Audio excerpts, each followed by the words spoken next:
Vamos a avanzar un capítulo relacionado a lo que corresponde, ¿no? La historia clínica. Después de haber establecido algunos parámetros que nos van a direccionar en lo que es la materia, vamos a abordar un capítulo, ¿no es cierto?, que lo vamos a llevar toda la vida.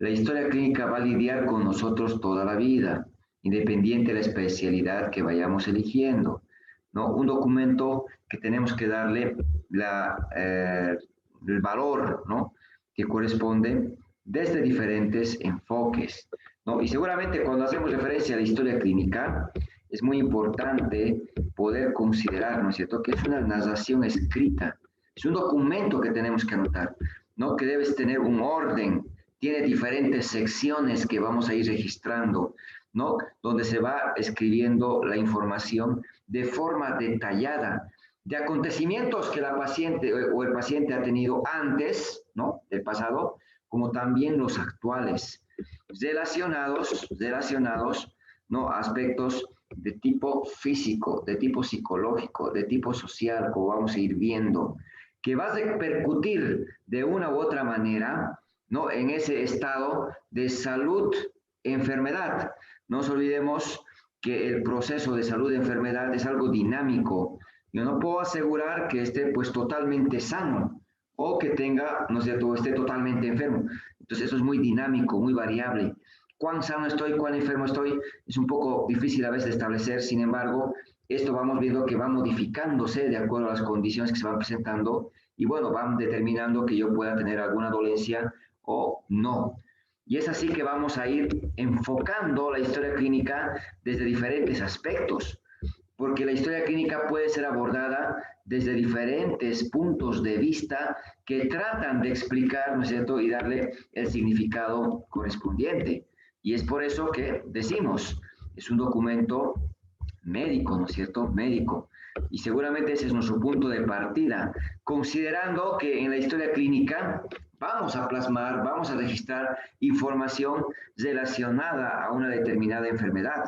Habíamos visto las primeras clases. Voy a escribir síntomas, signos, voy a establecer, ¿no es cierto?, los diagnósticos y bueno, todos esos hallazgos semiológicos, los síntomas, los signos, me permitían, ¿no es cierto?, estructurar diagnósticos que podían ser sindrómicos, que podían ser etiológicos, que podían ser, ¿no es cierto?, de diferente enfoque, pero son diagnósticos, que a su vez los diagnósticos me permitían, ¿no?, establecer un pronóstico, porque había enfermedades que eran curables, otras no, como también establecer las medidas terapéuticas, ¿no?, el tratamiento. Y ahí va el tema. Todo esto corresponde al aspecto médico y es por eso que vamos relacionando, ¿no es cierto?, a la historia clínica como un documento médico. También decíamos, vamos a considerarlo como un documento científico. Todo lo que involucra, ¿no es cierto?, la historia clínica, todo lo que está usted anotando, lo que está registrando, al evaluar a una paciente, a una persona, ¿no?, va a permitir que conozcamos las enfermedades. Hoy estamos lidiando con una pandemia que no la conocíamos, una enfermedad, ¿no es cierto?, nueva, que seguramente en el camino que se ha ido suscitando los diferentes brotes, ¿no es cierto?, picos en el cuadro, en el brote, perdón.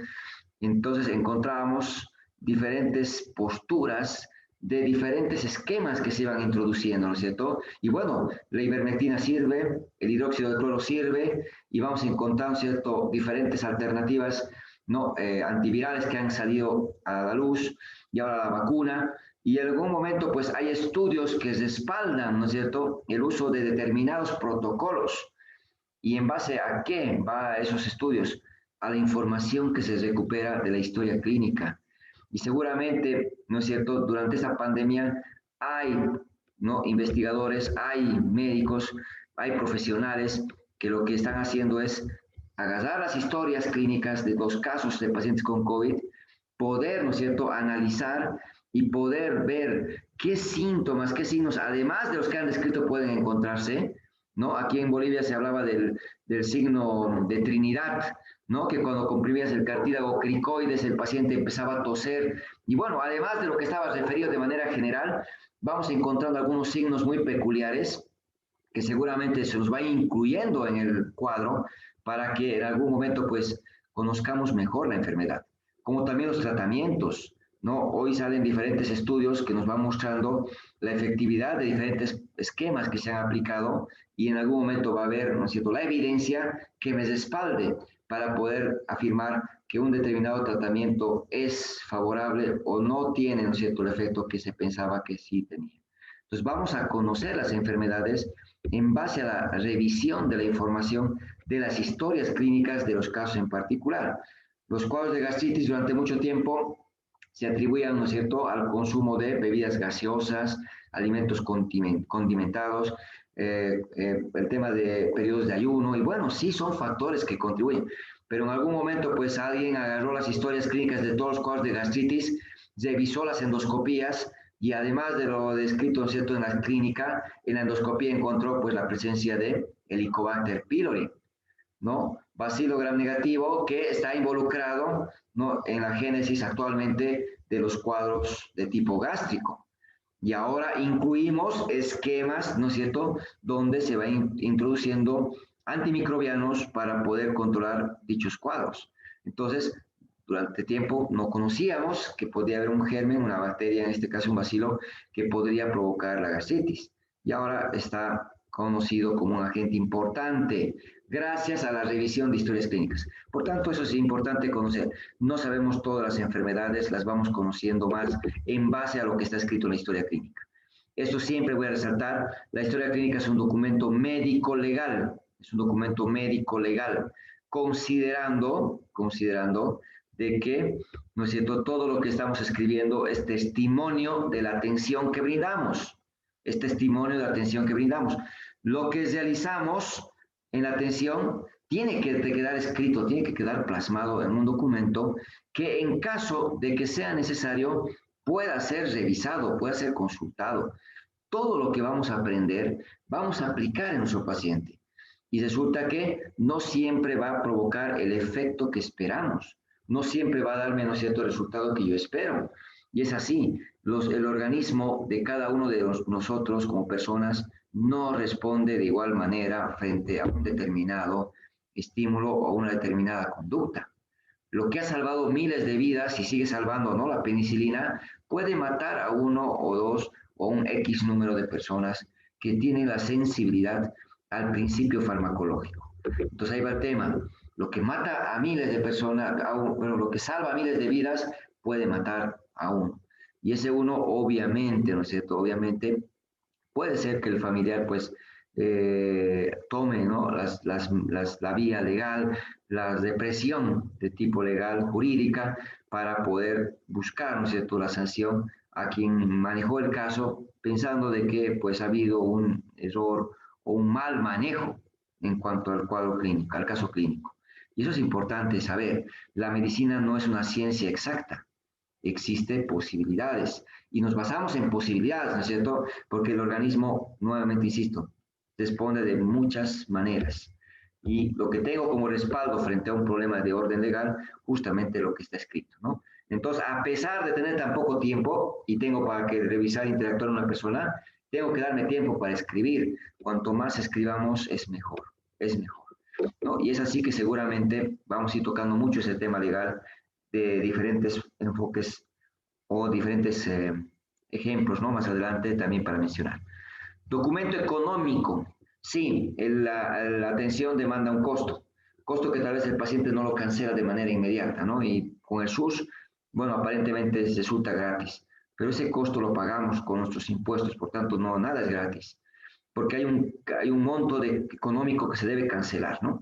Primero, la clínica debe cancelar por los diferentes insumos que consume, a los profesionales que trabajan, y evidentemente hay un gasto que involucra la atención de cada paciente, ¿no? Lo pagamos de manera indirecta, sí, con los impuestos, pero tiene un costo que debe reponerse la institución, ¿no? Y es así que vamos a considerar que la historia clínica tiene una hoja, ¿no?, donde se va registrando, por ejemplo, hoja de farmacia, donde se registra qué insumo se ha consumido, ¿no? Cuántas soluciones de lactato, cuántas cefotaximas, cuántas gránulas, cuántos equipos de venoclisis. Se va registrando y tiqueando, cosa de que cuando se quiera establecer cuánto ha involucrado la atención de ese paciente en una auditoría de cuentas, se pueda saber, ¿no es cierto? Y poder verificar que evidentemente el costo que ha, o la cancelación que ha involucrado la atención de la paciente corresponde nomás a lo que se ha estimado o lo que se ha cumplido, ¿no? Documento humano, porque al establecer contactos de relación médico-paciente, plasmamos todo ese contacto en un documento que es la historia clínica para poder denotar todos los datos relacionados a su cuadro clínico. Bueno, entonces podemos dar muchos enfoques, ¿no? Para poder mencionar a la historia clínica. Es un documento oficial, no es algo privado, no es algo personal. Tenemos que tomar en cuenta muchas recomendaciones. Y ahí siempre vamos a hacer referencia. La letra es muy importante. Van a ejercitarse a escribir. Eso es lo más importante en esta etapa. Sacar mitos de la cabeza. Es que es letra de médico, doctor. Sí, la letra de médico, ¿no es cierto? Debe ser la más legible, debe ser la más entendible. No debemos basarnos en algo y justificar siempre, ¿no?, las cosas que estamos acostumbrados a verlas, que son incorrectas, pero estamos acostumbrados a verlas. El tema de la letra de médico es un aspecto, ¿no es cierto?, que debemos cambiar, que debemos cambiar. Nuestra letra tiene que ser la más legible. No puede ser que el bioquímico farmacéutico que recibe tu receta no entienda lo que está escrito, ¿no es cierto?, y que trate de deducir, bueno, ¿qué es lo que tiene? Estoy con tos, debe ser amoxicilina, entonces lleve esta receta. No es así. Tiene que estar bien claro, tiene que estar bien escrito. Y en este punto siempre chocamos nosotros médicos por la gran cantidad de actividad que realizamos y pacientes que vemos, que hace que tengamos que escribir más de paso, ¿no?, con una letra que se va cada vez empeorando. Por tanto, en lo posible, mientras el tiempo y las circunstancias lo permitan, ¿no es cierto?, y mientras la voluntad también, porque eso es cuestión de voluntad y de ganas, hagan con letra legible, lo más entendible, ¿no es cierto?, para no tener dificultades en la comprensión. Si esta paciente se complicara, ¿cómo voy a defender, no es cierto?, la conducta que he podido tener y el diagnóstico al cual he llegado y la conducta que he podido tener en relación al cuadro, si ni siquiera se entiende lo que está escrito? Obviamente ahí entra el tema, ¿cómo vamos a respaldar que se aplicaron las conductas o los tratamientos que estaban no prescritos si no se entienden sus indicaciones médicas, sus prescripciones? Entonces ahí va el tema, hay que ir cortando ese mito de que hay letra de médico, ¿cierto? La letra de médico no debe ser incomprensible, debe ser más bien legible, ¿no? Debe ser de fácil comprensión. Y bueno, siempre vamos a considerar, ¿no es cierto?, que no se permite que haya borrones, tachaduras, correcciones, sobreescrituras, añadir nueva información, ¿no es cierto? Sí puedes añadir nueva información, pero no entre líneas, sino cronológicamente. No puedo cambiar lo que ya está escrito. Si coloqué un diagnóstico, no lo puedo cambiar. Pues acá tengo un laboratorio que me dice de manera más precisa, sí, anota a continuación, en fecha, no, 26 por ejemplo, aquí dice, no, de enero del 2008, se recibe resultados de laboratorio, ¿no?, donde se reporta los siguientes, ¿no? Con lo cual, el diagnóstico de la paciente actual sería, y vamos modificando, claro, podemos ir cambiando, pero no borrando lo anterior, ¿no es cierto? Entonces, siempre hay que escribir notas tras notas cuando vas teniendo algún cambio o modificando alguna situación. Y bueno, eso es lo importante cuando hacemos referencia, ¿no es cierto?, a la historia clínica. Deme un minutito, por favor.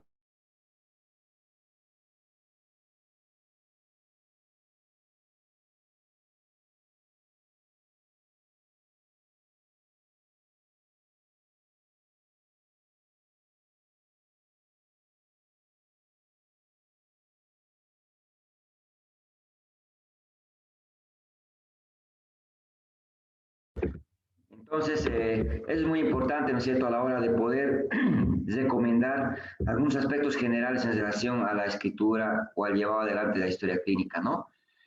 Siempre hay la posibilidad de que nos equivoquemos o de que haya un error.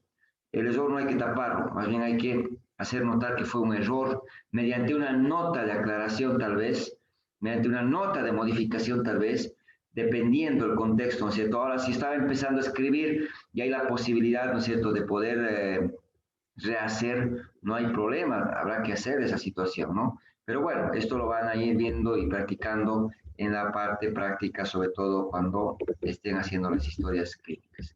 muy importante, considerar que un documento legal no puede tener pues borrones, tachaduras o que se vaya modificando, ¿no? Con sobrescrituras o agregando información en medio de los párrafos que ya están escritos, ¿no? Actualmente, ¿no es cierto?, la posibilidad de la vía de digitalizar nuestras historias ya es un hecho.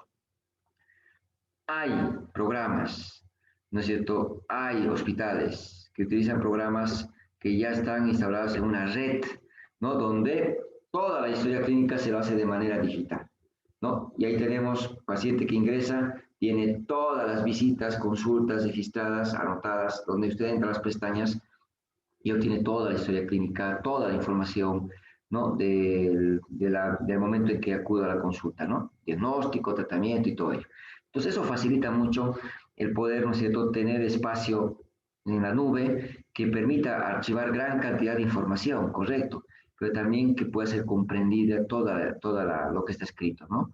En nuestro medio todavía no está legalizada la firma digital, estamos todavía en la era del papel y muchos de los hospitales que tienen ese sistema tienen que imprimir la hoja, tienen que firmar y sellar y hacer firmar al paciente como constancia de atención y archivar todavía en físico, además de lo que está en la vía virtual, ¿no? En la vía digital.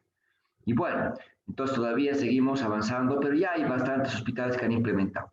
Y también los hospitales que no tienen ese sistema, ¿no? Ese programa, lo hacen ya en computadoras, en máquina de escribir. Un buen tiempo el maternológico, el Hospital Germán Urquiri, ¿no? Maternidad del tercer nivel de Cochabamba, hacía que los internos escriban a máquina de escribir, ¿no? Obviamente porque hay mucho problema con la letra, hay muchas dificultades y por los temas de los procesos o juicios que se van llevando adelante, se optó por esa medida.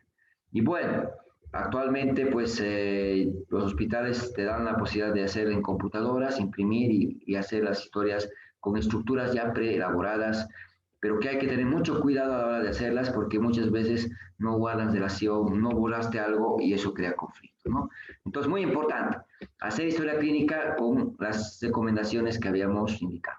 No utilizar abreviaturas de uso, ¿no es cierto?, arbitrario, de uso personal. No se olviden que este documento es oficial, no es de uso personal. Tiene que ser transmitido a todo el personal y ser comprendido, ¿no es cierto? Y aquí vamos a considerar, ¿se permiten abreviaturas? Claro que se permiten abreviaturas siempre y cuando, ¿no es cierto?, no sean arbitrarias o personales, sino de uso general, de uso reconocido, ¿no? Entonces sí se puede utilizar. Tiene que haber coherencia en lo que escribamos, hay que tener cuidado con eso, ¿no? Historias clínicas que en algunos casos, miren, a simple vista en esta historia clínica se va dando cuenta uno aquí que han sobreagregado un diagnóstico porque tiene otro tono este diagnóstico, ¿no? En relación al resto, aquí también tengo otro, y da a pensar, ¿será que le han agregado estos dos diagnósticos? No, aparentemente sí. Y bueno, y cuando se va revisando, y eso es lo que se hace, ¿no? Cuando hay alguna situación de análisis, se va revisando lo que está escrito, ¿no? Paciente acude a emergencias con un cuadro clínico de 2 semanas de evolución, caracterizado por presentar sangrado transvaginal de moderada intensidad, acompañado de dolor a nivel del hipogastrio. Paciente, al examen físico, paciente álgida, consciente, orientada en tiempo, espacio y persona. Antecedentes ginecobstétricos, bueno, su IPSA, inicio de vida sexual activo, sí se permite algunas abreviaturas, IPSA se permite, FUM, fecha de última menstruación se permite, la información obstétrica había estado embarazada una vez antes con un parto, mucosas rosadas húmedas, cardíaco pulmonar clínicamente normal, abdomen, ruidos silvarios positivos normoactivos, dolorosa la palpación, en hipogastrio, irradiado hacia el hipocondrio derecho, signo de Bloomberg positivo, genitales de características externas normales. Examen especular, cuello cerrado, se evidencia sangrado transvaginal en moderada cantidad.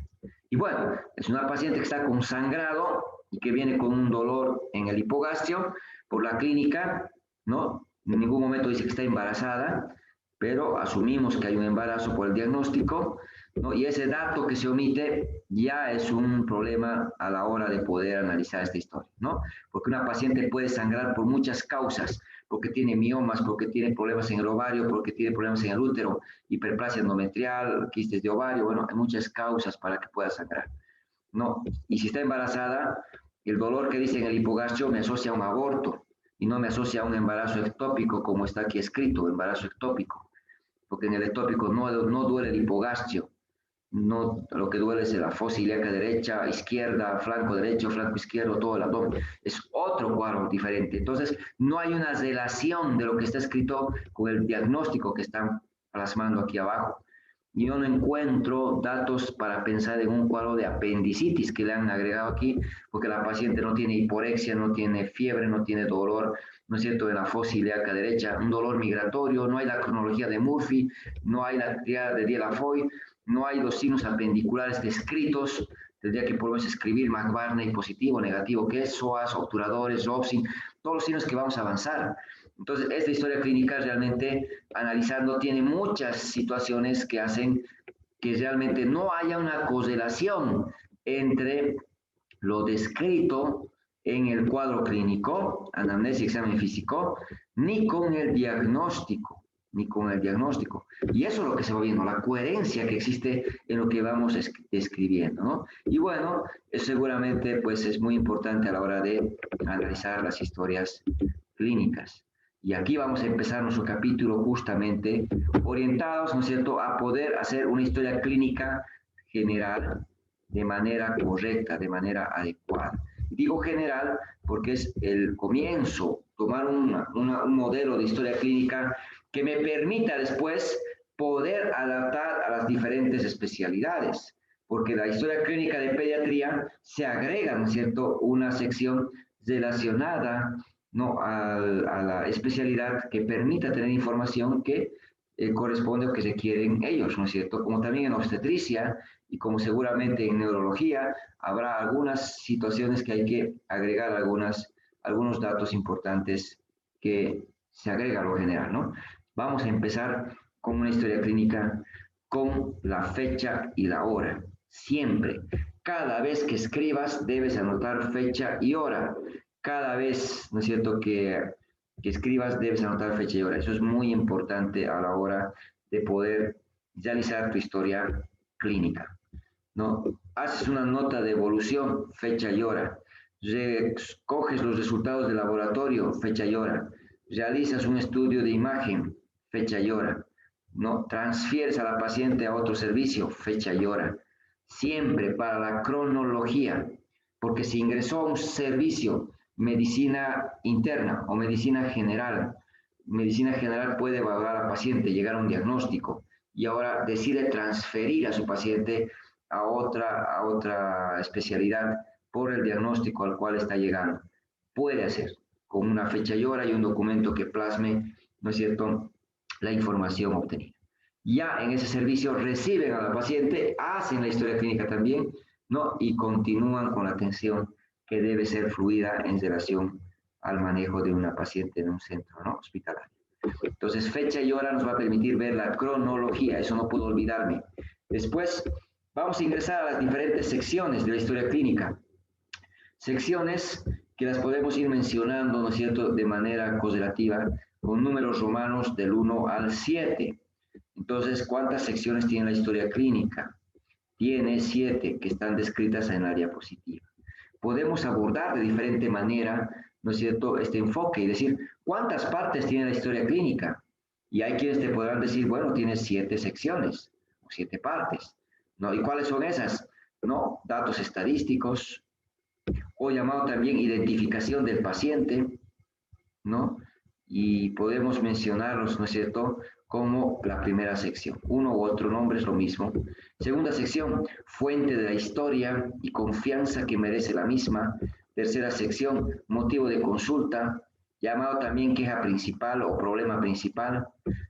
La cuarta sección, enfermedad actual o anamnesis próxima, como también así se la llama. Quinta sección, antecedentes, que vamos a ver que se divide en personales, familiares, ginecobstétricos. Revisión por sistemas, la sexta. Y la séptima, examen o exploración física. que se divide en examen físico general y examen físico regional. Entonces, hay 7 secciones que conforman la estructura. Esta es la estructura que manejamos en nuestro entorno. Esta es la que tenemos que aprender, ¿no es cierto?, para poder desarrollar las historias clínicas. Ahora bien, ¿podemos decir cuántas partes en la historia clínica? Sí, desde otro enfoque. 2 partes, anamnesis y examen físico. Porque resulta que las primeras 6 secciones que había mencionado las obtengo mediante la entrevista, hablando, mediante la anamnesis. Y la séptima sección la obtenemos mediante el examen físico. Por tanto, es otra forma de abordar. Entonces, depende del enfoque del autor para poder conciliar. La historia clínica tiene 2 partes o tiene las 7 secciones que hemos mencionado. Pero es lo mismo. Solo estoy hablando de un enfoque que puede ser, ¿no es cierto?, la apreciación que uno pueda tener. Esta es la información mínima que va a tener una historia clínica y es sobre la que vamos a trabajar este semestre. Como se dan cuenta, la mayor parte de la historia clínica la hacemos hablando, hasta sistemas es hablando. Entonces hay que darle tiempo al paciente. La mayoría entramos a un sistema de que ya hablamos muy poco, establecemos muy poco contacto y nos remitimos más al examen físico o a los laboratorios que vamos pidiendo. Entonces vamos a empezar. Primera sección, datos estadísticos. ¿No es cierto? Llamado también o descrito también en otros libros como datos generales o como identificación del paciente. Las 3 formas son correctas, es lo mismo, ¿no? Es lo mismo. Vamos a empezar utilizando como datos estadísticos. Y bueno, vamos a empezar a asignar diferentes ítems. ¿Cómo se llama usted? Necesito tener el nombre y el apellido para identificar de qué persona es la historia clínica. El servicio, ¿no? Está en el servicio de ginecología, está en el servicio de medicina interna, de cardiología, bueno, ¿en qué servicio se encuentra hospitalizado? Vamos a aprender la historia clínica de hospitalización y al final vamos a ver cómo se acomoda, ¿no es cierto?, el mismo formato a la historia clínica de consulta y de emergencia, donde está más sintetizada, donde está escrita de manera puntual para poder, ¿no es cierto?, cumplir en ese breve tiempo que tengo en la consulta, ¿no? Entonces está hospitalizado, es de hospitalización. ¿En qué servicio? ¿Qué sala? ¿Qué número de cama? ¿No es cierto? Son datos importantes. La fecha, número de historia clínica, perdón, número de historia clínica. Le asigna a cada hospital un número a cada paciente que acude de manera correlativa. Cada clínica, cada hospital tiene su propio codificación, sus propios números de historias. Por tanto, si yo como paciente voy al hospital, ¿no es cierto?, Cochabamba, a buscar una atención con el servicio de medicina interna o cirugía, abren una historia clínica donde yo tengo un número, un código que me dan para que cuando vuelva al hospital recuperen mi historia clínica y siempre puedan acceder. Pero si voy a la clínica Olivos o a la clínica Copacabana o Aranjuez o a cualquier clínica buscando atención, ¿cierto?, en otra oportunidad o en esa también, ojo que ahí tienen sus propios códigos, sus propios números. Entonces tendré otro número de historia, por ejemplo, ¿cierto?, en la clínica, ¿no? Clínica Álvarez, hay varias clínicas que entonces podemos acudir, obviamente. Uno es libre de acudir a diferentes clínicas y donde acude, pues le van a abrir una historia clínica donde tenga su código, su número de historia clínica. Lo mismo, es con fines administrativos, para recuperar tu historia y poder tener, ¿no es cierto?, toda la información, no solo de esta atención que estás recibiendo, sino de anteriores también, ¿no? Porque todo se archiva. La historia clínica no prescribe en Bolivia, no tiene un límite de caducidad, ¿no? Antes se mencionaba que eran 10 años, actualmente no caduca, debe ver el hospital la manera de poder archivar y no de desechar esa información, ¿no? Y bueno, eso es un problema de tipo administrativo. Fecha de nacimiento, donde vamos a ir registrando, ¿cierto?, consignando la fecha del cumpleaños o del nacimiento de nuestro paciente, ¿no? Género, relacionado sobre todo, ¿cierto?, a los caracteres morfológicos y fisiológicos propios, ¿no?, que diferencian un género masculino y un género femenino. Puede haber, ¿no es cierto?, diferentes aspectos que hoy se ven, ¿no?, cambios de género, por ejemplo, ¿no?, o diferentes tendencias que obviamente pues no va a modificar la predisposición hacia determinadas enfermedades. Es decir, hay enfermedades que son propias de cada género, ¿no es cierto? Y a eso me voy. El género anotamos asociado que puede estar relacionado a enfermedades propias de cada género. El varón obviamente tiene la posibilidad de padecer problema de próstata, porque anatómicamente tiene, ¿no es cierto?, la próstata, que puede tener una hiperplasia o puede tener el desarrollo de un cáncer, por ejemplo, que no va a tener la mujer por no tener ese órgano. Pero la paciente pues también tiene otras predisposiciones en función a los órganos propios de su género, ¿no es cierto? Porque puede tener un cáncer de cervicuterino, puede tener un cáncer de ovario, porque tiene otros órganos, ¿no es cierto?, que le permiten tener también posibilidad de tener afecciones a nivel de los mismos. Entonces, hay enfermedades propias de cada género, pero también hay enfermedades que son más frecuentes que en un determinado género, es decir, enfermedades que hay en ambos géneros, pero que es más frecuente en uno. No, cuando hablamos de la patología biliar, no, los cálculos en la vesícula, los problemas vesiculares, son patologías que hay en ambos, en varón y en mujer, pero son más frecuentes en la mujer, porque seguramente la fisiología le predispone a ello. La mujer tiene hormonas, ¿no es cierto?, los estrógenos y la progesterona, estrógenos que van a participar, ¿no es cierto?, en el metabolismo de los lípidos, como también la progesterona que hace que el músculo liso no se relaje y no se contraiga como habitualmente lo hace. Entonces la vesícula se va a vaciar con un poco más de dificultad, ¿no es cierto? Esa vesícula biliar se va a vaciar un poco más, con mayor dificultad por efecto de la progesterona. La bilis va a guardar más éstasis, puede favorecer a que se vayan formando, ¿no es cierto?, cristales o los cálculos, ¿no es cierto? Y pueda llevarte a problemas de tipo biliar, obviamente por la fisiología que es propia de su género. Entonces ahí vamos viendo de que el género puede favorecer a una determinada enfermedad. La infección urinaria es posible en ambos géneros, sí, es posible en ambos géneros, pero la anatomía de la mujer favorece a que sea más frecuente en ella, porque la uretra es corta, ¿no? Un promedio de 4 centímetros. La proximidad, ¿no es cierto? La proximidad que tenga con la región genital, ¿no? La vulva, y con la región perianal, que puede hacer que gérmenes desde la región perianal, como la E. coli, puedan, ¿no es cierto?, llegar a nivel genital, a la uretra y provocar un proceso infeccioso. El uso de espermicidas, que cambian el pH, ¿no es cierto?, un método de anticoncepción que cambia el pH y que favorece que gérmenes puedan proliferar y por el acceso cercano a la uretra puedan colonizar la uretra y provocar una infección urinaria. No, las microlesiones que se producen durante la relación sexual que también puede provocar esa contaminación y el ascenso hacia la vía urinaria. Entonces hay muchos factores que hacen que en la mujer pueda ser más frecuente, ¿no es cierto?, la infección urinaria que en el varón. Esto también es relativo, porque si hacemos referencia a la edad, sí, en la adulta, en la persona adulta, eso se observa, que es más frecuente en la mujer que en el varón. Pero si hablamos de un niño, el niño tiene una fimosis fisiológica que puede favorecer a la proliferación bacteriana y a la colonización a la uretra. Y tenemos ahí el tema que en niños pequeños la infección urinaria puede tener mayor frecuencia en los niños que en las niñas.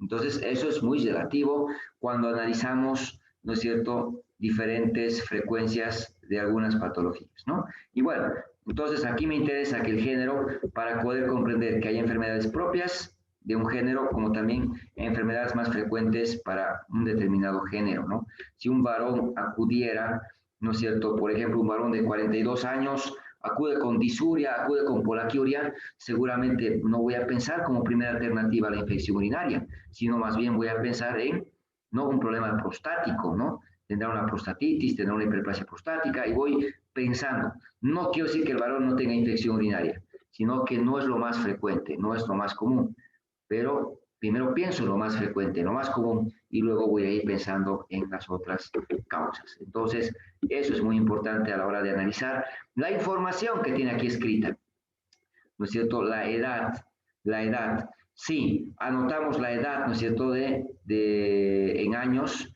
24 años, 65 años, ¿no? En los niños utilizamos los meses, claro, o días si corresponde, ¿no? Los recién nacidos, por ejemplo, obviamente, pues, los neonatos, pero los neonatos, ¿no?, que abarca hasta 28 días, obviamente pueden tener, pues, dolencias, ¿no?, alguna patología que motive que lleve la paciente, la mamá, a la consulta, ¿no es cierto?, a su niño. Y bueno, ahí tenemos la edad cronológica, porque hay diferentes, ¿no es cierto?, enfoques en relación a la edad. ¿no? Y eso es muy importante. El hablar de la edad cronológica en función de los años o los meses, dependiendo del contexto, nos va a ayudar a poder agrupar, ¿no es cierto?, en lo que son los grupos etarios a las pacientes con determinadas edades, asociando que los grupos etarios tienen una relación con determinados, ¿no?, cuadros o determinadas enfermedades. Y es así que denominamos neonato hasta los 28 días después del nacimiento. Consideramos la primera infancia, ¿no es cierto?, hasta los 2 años y medio. Consideramos la etapa preescolar, ¿no?, desde los 2 años y medio justamente hasta los 7 años. La etapa escolar, ¿no?, hasta llegar a la pubertad. Pubertad que puede comenzar dependiendo, ¿cierto?, próximos a los 10, ¿no?, 11 años, y que se va a después continuar con la adolescencia, que seguramente pues abarca hasta los 18 años, ¿no? Continúa con la juventud hasta llegar a los 30 años, donde comienza la edad adulta, ¿no?, de 30 a 50 años, donde da lugar a la edad de la vejez, ¿no?, de la vejez. Puede existir diferentes parámetros en relación a cada grupo que he ido mencionando, dependiendo del autor, ¿no? Esta información la hemos obtenido de Alpide Peregrín, un libro que es bastante extenso, bastante bueno en cuanto a la información. Entonces, la vamos a considerar para el avance de este capítulo.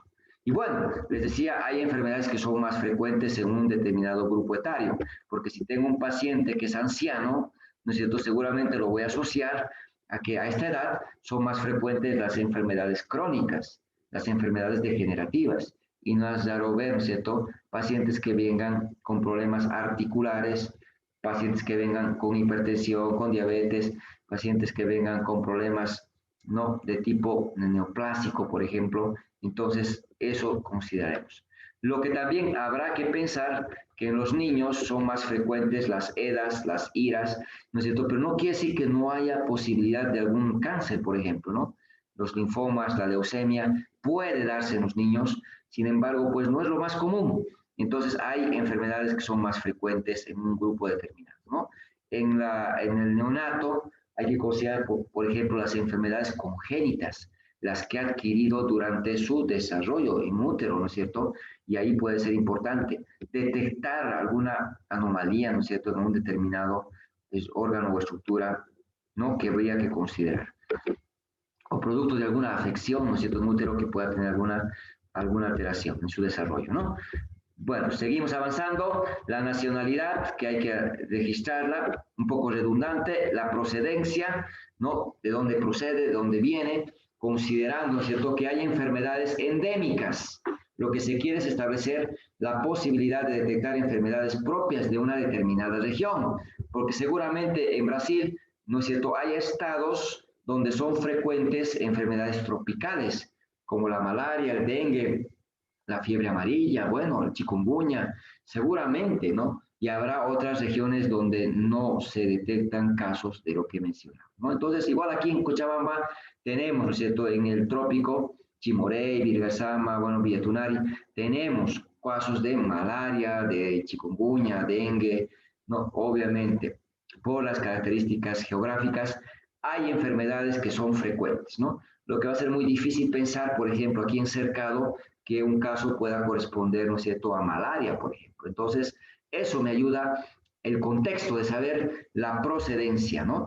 La residencia es donde radicamos, donde vive, ¿no es cierto?, durante los últimos 6 meses, donde radica la persona, porque también es importante eso. Si bien puedo proceder de un determinado país, pero si, ¿no es cierto?, voy a otro, pues también empiezo, ¿no es cierto?, a tener el riesgo de tener las enfermedades endémicas de esa región donde ahora estoy radicando, ¿no? Entonces, muy importante también considerar esto, ¿no? La dirección, que es muy importante, las calles, el edificio, el número de departamentos si corresponde para poder llegar al domicilio de un paciente, ¿no? Ahora, si bien no todos viven en departamentos, claro que sí, tienen que tener una dirección de las calles por lo menos, y dejar un croquis, ¿no?, para que pueda llegar el personal de salud hacia el domicilio por diferentes causas. Por ejemplo, tengo un paciente con tuberculosis y siempre utilizamos ese ejemplo, ¿no?, que debe acudir todos los días a recibir su medicación. Si el día de ayer no acudió, hoy ya tengo que enviar a un personal para llegar a la casa del Señor y poder, ¿no es cierto?, primero ver qué pasó, por qué no vino ayer, y segundo, poder dar el tratamiento correspondiente. Porque si el paciente no viene y empieza a suspender el tratamiento, va a crear resistencia y vamos a tener problemas después para poder curar su cuadro de tuberculosis. Debo llegar a su domicilio, ¿no? Y eso es muy importante, y dar no referencias, no nombres de tiendas, color del garaje, bueno, todos los datos se va tomando en el croquis para poder llegar exactamente al domicilio, ¿no? Y bueno, teléfono, en caso de poder necesitarlo, para poder comunicarle, ¿no es cierto? Sobre todo cuando hay un sistema tan saturado, ¿no? Te van programando cirugías pues de aquí a bastante tiempo, ¿no? Decimos, pucha, no hay hasta diciembre o hasta noviembre de este año y bueno, hay que esperar para las programadas, ¿no? Y te llaman. No se olvide que el día lunes tiene cirugía programada. Debe estar a las 7:30 en el hospital. Y bueno, te van llamando gracias a este número o dato que dejas en la historia. Pero también tienes que dejar un dato relacionado al caso de emergencia, donde hay que anotar el número, sí, el parentesco y a quién van a llamar, ¿no es cierto? Porque en caso de un accidente que requiera alguna cirugía o una intervención y el estado del paciente hace que necesite, ¿no es cierto?, el permiso de los familiares, por el tema, ¿no?, de la autonomía que habíamos mencionado, pues tengamos que llamar a un familiar, ¿no? Entonces eso va fundamentalmente a poder tener un número de emergencia, ¿no? Eso es muy, muy importante. Bueno, el estado civil se va mencionando, ¿no es cierto?, si nuestro paciente es casado, soltero, divorciado, considerando para tener conocimiento de su estado civil y asociar también, ¿por qué no? Asociar el estado civil hacia ciertas, ¿no?, situaciones de salud. Por ejemplo, hay enfermedades que pueden estar asociadas al contagio marital.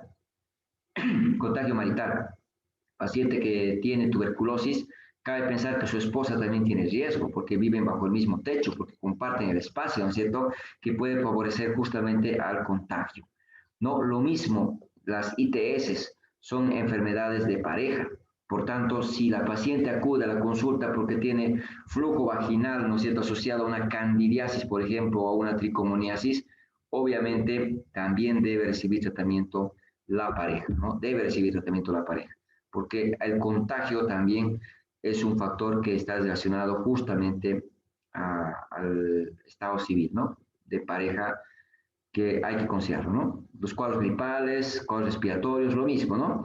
Y bueno, también habría que considerar ciertas costumbres que se van instaurando dentro de la familia, porque si la familia, ¿no es cierto?, todos consumen de la misma olla, obviamente tiene la misma alimentación, ¿no?, que puede ser abundante o rica, ¿no es cierto?, en determinados componentes, como los lípidos. Si es una dieta bastante rica en grasas, obviamente es común observar que el papá, la mamá tienen cierto grado, ¿no?, de obesidad o sobrepeso, ¿no? Y que obviamente pues les predispone a patologías en común como son la hipertensión, la diabetes, los infartos, ¿no?, anginas relacionados a las coronariopatías que se puedan suscitar por las placas de ateroma que se van depositando en las arterias coronarias, por ejemplo, ¿no? Entonces, ahí va el tema.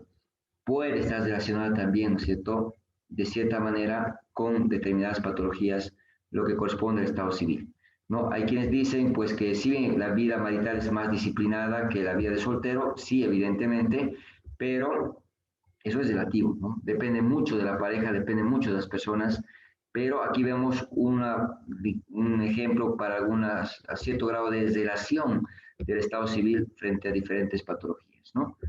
La profesión o la ocupación, eso es muy importante, ¿no? Si tengo un paciente que la veo aquí en Cochabamba, que tiene procedencia de Oruro, ¿no?, y que dentro de su ocupación encontramos de que él era minero, pues seguramente sus problemas respiratorios se van a explicar justamente con esa información, porque al ser, ¿no es cierto?, minero, pues ha inhalado seguramente minerales, ¿no es cierto?, y ha desarrollado pues lo que son las neumoconiosis, ¿no?, la silicosis.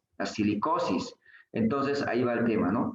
Pacientes que crían aves pueden, ¿no es cierto?, inhalar justamente, ¿no?, las heces que se van desecando y se van haciendo polvo y puede llevarle a problemas de tipo respiratorio, ¿no? Entonces nuestra profesión nos predispone a ciertas enfermedades. Quienes trabajan, ¿no es cierto?, con altas temperaturas, ¿no?, en fundidoras, por ejemplo, ¿no?, de vidrios, por ejemplo, ¿no?, o diferentes fundidoras pueden tener problemas de tipo visual, médicos más predispuestos a problemas de estrés, a problemas de infecciones. ¿Cuántos médicos han fallecido por esta pandemia, ¿no? Y seguramente, pues, cada infección que se presenta nos expone a ello, ¿no? Y eso es muy importante, saber cuidarse ante todo. No es una profesión que esté libre de peligros, está altamente relacionada a procesos de infecciones, y eso hay que tener muy, muy presente, ¿no? Cirujanos que desde las 8 de la mañana hasta las 2 de la tarde están en quirófano, cirugía tras cirugía, ¿no? Parados, y eso hace que tengan problemas de varices, ¿no? La insuficiencia venosa periférica, ¿no? Que pueda posteriormente complicarse con trombosis, ¿no es cierto? Trombosis, por ejemplo. Trombos que se pueden desprender y ser causa de émbolos, ¿no? Que se desprenda un pedazo de coágulo y vaya por la circulación y provocar, por ejemplo, ¿no? TEP, tromboembolismo pulmonar, y ser causa posible de muerte incluso, ¿no? Entonces ahí vamos yendo. No, nuestra profesión está sometiéndote a riesgos, ¿no? A riesgos. Y de ahí seguramente esos problemas de las varices no solamente se ven en los cirujanos, ¿no? También en las personas que pasan mucho tiempo de pie, como los policías y militares. Si bien ellos marchan, si bien hacen ciertas actividades, pero gran parte de su tiempo están, ¿no? Están parados. Y eso dificulta el retorno venoso, ¿no es cierto? Y eso puede favorecer a lo largo con problemas de tipo vascular, ¿no? Ahí vamos entonces. Hay diferentes enfermedades que puedan, ¿no es cierto?, estar predispuestas por la profesión que vamos realizando, ¿no? Bueno, la raza, hay enfermedades que son más frecuentes, ¿no? En la raza blanca, raza negra, ¿no? Y eso es muy importante considerar, ¿no? La religión, hay ciertas situaciones que vamos a considerar dentro de lo que es el ámbito de la religión, ¿no? Y lo vamos a anotar, ¿no? Decíamos, testigo de Jehová no permite la transfusión de sangre, entonces es un dato importante que necesitamos recolectar. Grado de escolaridad, hasta qué curso ha ido, ¿no es cierto?, avanzando en el aprendizaje, ¿no? ¿Qué nivel socioeconómico tiene? Bueno, son datos que se van recolectando dentro de la estadística, ¿no? Si bien este tema de la clase socioeconómica es bastante complejo, porque el trabajo social se encarga de establecer, ¿no es cierto?, tu clase socioeconómica mediante una evaluación, una visita que te hace en función de poder evaluar si tienes servicios básicos o no, el ingreso que tienes, los gastos que tienes, y bueno, para poder catalogarte con determinados, ¿no es cierto?, parámetros que ellos tienen y permitir saber, en algunos casos, ¿no es cierto?, si corresponde alguna donación, por ejemplo, de alguna cuenta. Sí, hay pacientes que no tienen recursos y obviamente pues reciben la donación por parte de una institución en relación al gasto que se ha llevado adelante en su atención, ¿no? Y esa donación depende, ¿no?, de tu estado socioeconómico para ver cuánto te van condonando o no, ¿no? Grupo sanguíneo hay quienes se incluyen, pero esto siempre respaldado con un documento que tenga para demostrar dicho grupo, ¿no es cierto?, que debe ser, ¿no es cierto?, oficial, no solamente de voz diciendo que yo soy grupo O o 0, sin tener un respaldo como tal. Un minuto.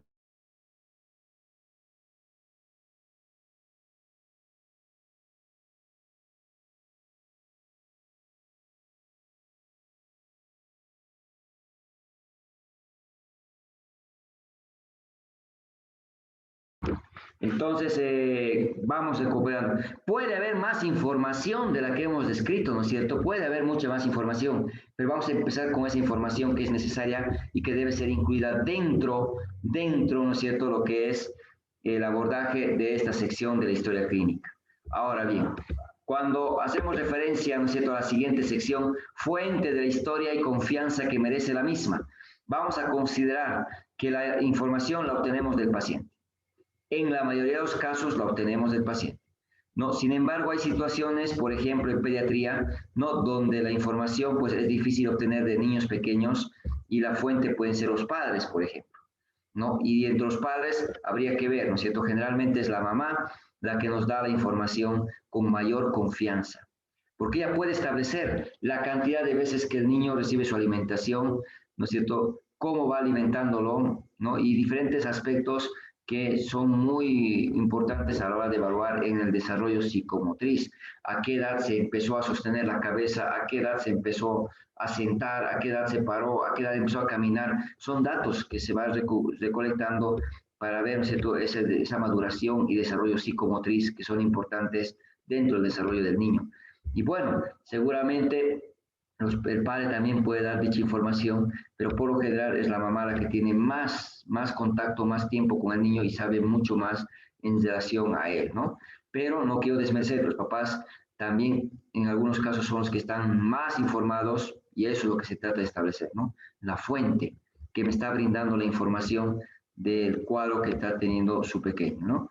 En algunos casos vemos que la edad puede ser, ¿no es cierto?, un aspecto que va provocando diferentes aspectos en deterioro, ¿no?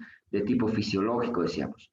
La persona anciana empieza a tener disminución en sus capacidades, ¿no es cierto?, visuales, auditivas, bueno, propios de la edad. Pero no se sabe una edad, no se tiene una edad para decir, pues es competente o no, ya no es confiable su información. Y habrá que considerar, ¿cierto?, que el tema de poder complementar la información que recibimos del paciente con un familiar es muy importante, ¿no? Y bueno, si llega inconsciente una persona, la fuente no va a ser el propio paciente, ¿no es cierto? Tendrá que ser el testigo, la persona que trajo al paciente, un bombero, policía, tal vez, un transeúnte quizás, o el familiar como tal, no el familiar, perdón. Es muy importante entonces considerar que la fuente no siempre es la persona, puede ser otra, y se tiene que establecer la confianza. Confianza que vamos a establecer en base a la coherencia, no a la credibilidad de lo que me están diciendo. No, si no hay contradicciones, si guarda una lógica, esa información es confiable. Pero si hay aspectos que no guardan relación o aspectos que se contradicen, ya empezamos a desconfiar de esa información que estamos recibiendo, ¿no? Entonces, muy importante considerar esta sección, ¿no?, para poder confiar en la información que vamos recibiendo. Tercera sección. Doctor, Sí, perdón, solo una consulta. motivo de consulta. Entonces, muy importante mencionar de manera corta, de manera puntual, ¿no es cierto?, el poder identificar por qué ha venido el paciente a la consulta. Y cuando acude a la consulta, es muy importante, ¿no es cierto?, considerar que existe una razón. Puede ser un síntoma, puede ser un signo, hay que identificarlo, ¿no es cierto? No tiene que ser un listado, no tiene que ser un listado de síntomas, no tiene que ser, ¿no es cierto?, una descripción detallada, simplemente de manera puntual, de manera corta, ¿no es cierto?, identificar un síntoma o un signo. Pueden ser 2 o hasta 3, exagerando. No vamos a llegar hasta este 3, que es la excepción. Vamos a llegar buscando siempre 1 o 2. No, seguramente tenemos pacientes que son verboseicos, que te van hablando mucho y te van dando mucha información. Sí, hay que tratar, ¿no es cierto?, de poder orientar y cumplir lo que vamos mencionando, ¿no? ¿Por qué está viniendo? Porque tengo náuseas y vómitos, doctor. Ah, esas náuseas y vómitos los voy a tomar como motivo de consulta, ¿no? Y seguramente ahí tengo los dos, pero si vamos obteniendo un listado, doctor, estoy con dolor de barriga, tengo diarrea, tengo varias cosas, estoy con náuseas, estoy con vómitos, me siento sin ganas, bueno, te está dando todo en realidad, ¿no es cierto? Y de todo eso, ¿qué ha hecho? ¿Qué es lo que más le está molestando? A las náuseas y los vómitos, he empezado a vomitar y eso no estoy pudiendo aguantar. En este caso he identificado, en base a tener, ¿no es cierto?, no todo ese listado. Sí, voy a describir todos los síntomas más adelante en la enfermedad actual, pero aquí solo quiero tener un abordaje, ¿no es cierto?, y tener un poquito de idea de qué se va a tratar la enfermedad actual y qué es lo que está presentando mi paciente. Vamos a buscar un síntoma o un signo o hasta 2, pero también vamos a registrar, ¿no?, desde cuándo presenta dicho malestar, ¿no?, para poder establecer si estamos frente a un cuadro agudo o un cuadro crónico. No es lo mismo, ¿no es cierto?, considerar que un paciente esté tosiendo, ¿no es cierto?, más de 2 meses, ¿no?, y que ha empeorado su tos porque ahora está expectorando, está escupiendo, considerando, ¿cierto?, que es un problema de tipo crónico lo que tiene, ¿no? Esa tos de 2 meses me orienta a un problema crónico, ¿no? Que me diga el paciente que está tosiendo desde hace 2 días, que corresponde a algo agudo. Entonces la evolución es importante. Lo voy a redundar, sí, porque después en la siguiente sección voy a hablar, ¿no es cierto? Voy a hablar también de esa evolución y parece que estoy redundando o repitiendo. No importa, aquí necesito tener datos de la evolución y el síntoma y más adelante voy a desglosar, voy a describir, voy a detallar esta misma información, pero en una sección que la vamos a destinar para ello, la enfermedad actual. Entonces, de manera muy puntual, voy a describir lo que el paciente siente, lo que el paciente tuvo para poder venir a la consulta y voy a utilizar las palabras del paciente. No voy a utilizar terminología médica. El dolor de cabeza lo voy a escribir como tal. No voy a asumir cefalea ni ningún otro dato, ¿no es cierto? Entonces, eso lo voy a ir explicando ya en la siguiente clase cuando tengamos, ¿no es cierto?, que poder considerar en relación, ¿no es cierto?, a la sintomatología que el paciente me va relatando, ¿no? Muy bien, entonces, ahora sí vamos a dar lugar a las dudas que tengan hasta esta sección. Adelante, me querías hacer una pregunta. Doutor, era só para saber se quando põe lá fonte, tem que pôr se é confiável ou não necessita. Solo, tipo, el paciente. Ya. Nuevamente les repito, ¿no? Los dos parámetros que hemos dicho, fuente de la historia y confianza que merece la misma. La misma estructura te está dando la respuesta. Tienes que colocar si es confiable o no, porque te está pidiendo las dos cosas. Muchas cosas ya están explícitas y están, ¿no es cierto?, escritas de tal manera que no es difícil poderlas interpretar. Si dice fuente de la historia y confianza que merece la misma, tienen que estar escritos los dos, ¿no es cierto? El propio paciente puede no ser, ¿no es cierto?, una fuente que te dé la información realmente, ¿no? Puede. Yo como paciente no voy a asumir, yo como persona no asumo que tengo problemas de alcoholismo o de adicción, ¿no es cierto? Es muy difícil pensar que uno acepte los problemas de adicción, ¿no es cierto?, que uno pueda tener. Entonces, cuando llegas a la etapa de hacer preguntas más adelante, ¿no?, de consumo de bebidas alcohólicas, puedo mentirte, ¿no? Decirte, no, yo no consumo bebidas alcohólicas, doctor. ¿No? Y ahí vamos encontrando, ¿no es cierto? Y nunca he consumido, bueno, alguna vez. ¿Y con qué frecuencia? Solo en acontecimientos sociales, doctor. Y voy evadiendo para poder saber realmente con qué frecuencia lo hago, ¿no es cierto? Entonces vas encontrando que el paciente no te está diciendo cierta información y vas empezando a tener dudas de que realmente te esté dando toda la información a cabalidad. Es muy difícil establecer la confianza de la historia clínica de la información en la segunda sección, es muy difícil. Y es por eso que muchos autores te recomiendan que si bien es la segunda sección, que la llenes al final, que llenes información estadística, ¿no? Datos estadísticos, motivo de consulta, enfermedad actual, antecedentes, sistemas, hagas todo lo que corresponda en relación a la historia clínica. Y ahí encuentres la coherencia, la relación de toda la información, ¿no es cierto?, que te está dando y puedes darte cuenta si realmente es confiable tu fuente. Y una vez que es confiable, registras arriba, ¿no?, propio paciente que merece confianza. Entonces, eso puede ser un tip que te puede ayudar a tener una percepción más clara, ¿no? Porque la primera parte es más estadística, no hay mucho, ¿no?, donde puedas detectar que la fuente no sea confiable, sino con la información de más adelante. Entonces, eso se va viendo como una estrategia, ¿no? Cada uno, como les digo, va a ir encontrando diferentes formas de poder darse cuenta. Sí tenemos que colocar la confianza que merece, ¿no? Aunque sea el propio paciente. Yo, como persona, puedo no darte la información cabal o real. Y ahí ves que tengo una confianza parcial o que no tengo confianza en cuanto a la información que te estoy brindando, ¿no? El paciente puede acudir, ¿no es cierto?, en estado inapropiado y ser la fuente de la historia, ¿no es cierto?, en estado bajo efectos, ¿no es cierto?, de drogas, bajo el efecto de bebidas alcohólicas. Bueno, puede ser. En este caso, mi información puede no ser confiable. Puedo tener problemas de tipo no psiquiátrico y darte información, ¿no es cierto?, y datos que no sean no acordes a nuestra realidad. Y yo soy la fuente de la historia y tampoco soy confiable en cuanto a mi información. Entonces ahí se va corroborando la información, ¿no?, con familiares y se va tratando de subsanar.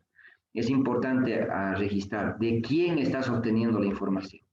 Nuevamente insisto, nada te garantiza de que todo lo que te estoy diciendo como paciente sea real. Nada.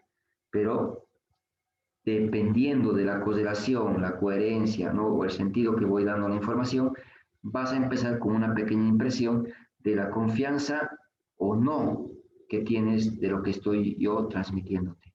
Para eso sirve esa sección. No sé si hay algo más quizás que quieran preguntar.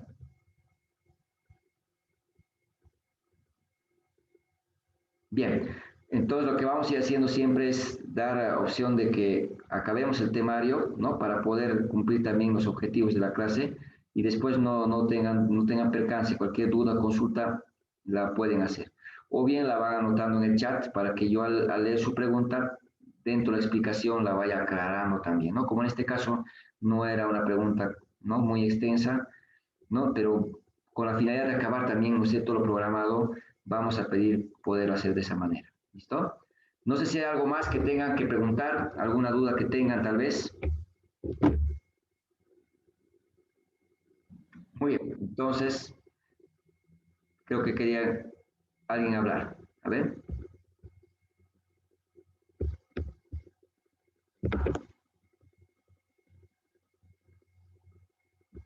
No se olviden de registrarse en la plataforma, simplemente recordarse eso. Desde ahora se van a registrar, ¿no es cierto?, ustedes al ingreso para no tener percances, ¿no es cierto?, en el llamado de lista, ¿ya? No necesitan ya registrarse en el Zoom, directamente se van a registrar en la plataforma. Es lo que me interesa que lo hagan el registro antes, ¿no?, de empezar la exposición, al inicio de la clase, ¿listo? Bueno, si no hay preguntas, nos estaríamos viendo la siguiente clase, ¿no? Tengan muy buenos días. Buenos días, doctor. Buenos días, Buenos doctor. días, doctor. Buenos Gracias, días. Buenos días, doctor. doctor. Gracias. Chao, Buen doctor. fin de semana. Gracias, doctor. Tengo un buen día.